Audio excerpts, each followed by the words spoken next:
Greetings, beautiful spirits. Welcome to Behind the Brand at Conscious Gear. So today I thought I would just kind of like take you guys back to kind of one of many beginnings. The very first beginning I talk about where I went to the library and I checked out the sewing machine and didn't do anything with it, then had to return it. And then I got on the wait list to get it again. And that second time I got the sewing machine, I was able to actually sew something.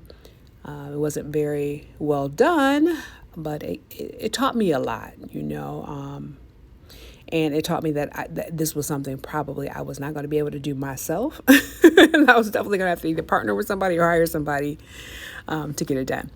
But then as I started to grow and learn and research, I do have sewing skills, and I remember that in junior high I took sewing and I enjoyed it, and I made several outfits. As a matter of fact, I did assist very little on my prom dress that was made by a good friend of mine's from church, because her family was big, and so they made all their clothes and they always look good. So, oh my God.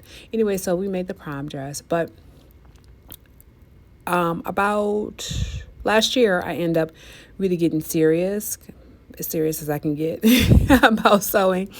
And I started drafting. I figured out what kind of material I needed or what was the characteristics of the material that you use on hydration packs.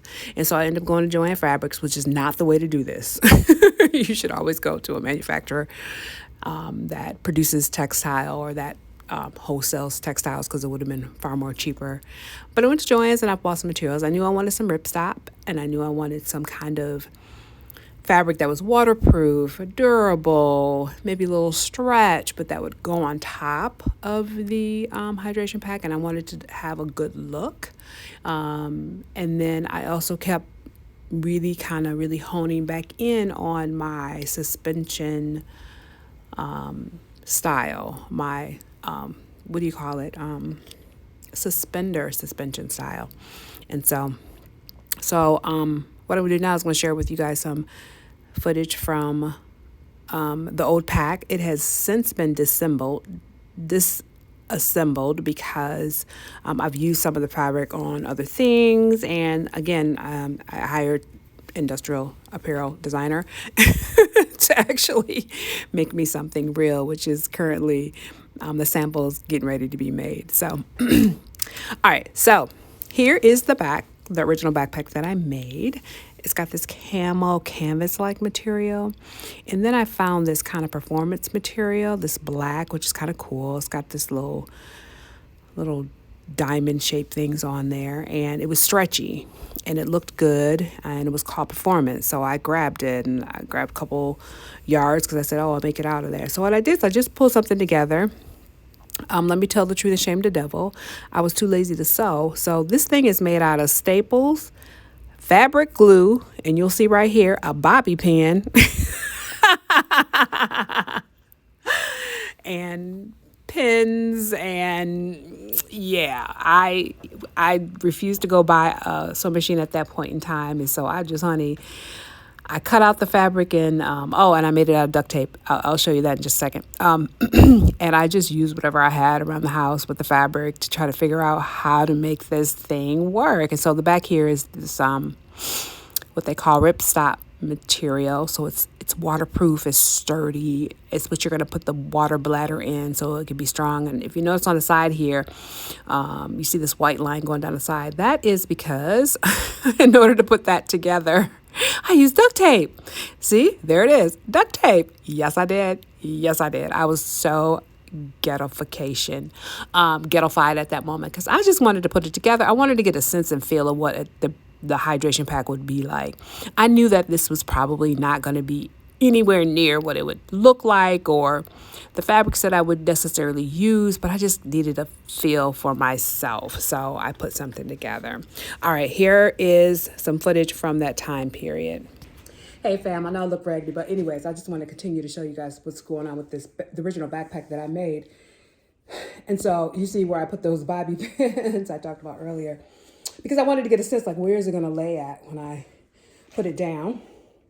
And so this allows me to see this. So it's like proof of concept. Will it really work for me to put it around the waist and only use the suspender type suspension for the backpack? And yeah, it's strong, it's sturdy. And then I also tried another process where I crossed them over. Try to do that. Anyways, I hold on for 1 second. Okay, so in this scenario, I tried it crossing over, which I still think is a viable option and I might do. And what I would do is I would connect all this stuff together, but then put this little circular snap thing in there.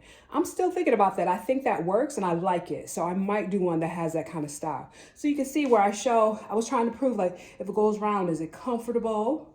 It's fairly comfortable, you know, just around the waist. Proof of concept that it would be, you know, it would, again, I didn't have a sewing machine. I was too lazy to buy one. And I just was trying to throw something together. But then I want to show you guys the back. That's what I really want to do. Okay, and this is the back. I wanted to kind of show you guys on the back because what I was trying to do with the back is like see, you know, how it would look, how it would lay, make sure it was at a certain place because I didn't want it too far on your butt and I didn't want it too far up on your back. And because that waist area is you know, essential.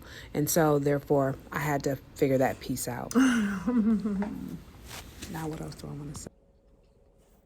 So I wanted to kind of end this behind the brand video saying to you that when you're starting out on your brand, a lot of what's going to happen is that you're going to be experimenting. You're going to be trying, testing things out. You're going to fail a lot, but you're going to be failing forward because every time you fail, you learn something new and you learn really what works and you learn what's going to be the best for your customer and for you. And so I wanted to just show you that I still have I still have my tape. I still have my duct tape little pouch. That part has survived. The other parts of the material were used on different things, but this has survived. And here's some little scraps of what's left of this material that I totally love. I love that material. And yeah, I used staples, honey. I used fabric glue. I used bobby pins, as you could tell. And I used duct tape. And it did the job. I mean, it gave me all the information that I needed initially. And so it allowed me to grow and understand what it is I need to do and allow me to know what works and what doesn't work. But more importantly, I have fun. I did have fun doing that. So yeah, I always say like, look, have fun. And part of it is prototyping. I think a lot of us feel like we know exactly what people want. We know exactly what we're going to do. And a lot of times you got to kind of test that stuff out over and over again. That's why research and development is so costly. It's because, you know, most of the time you fail and then you finally stumble into what is right because you know now like what definitely doesn't work.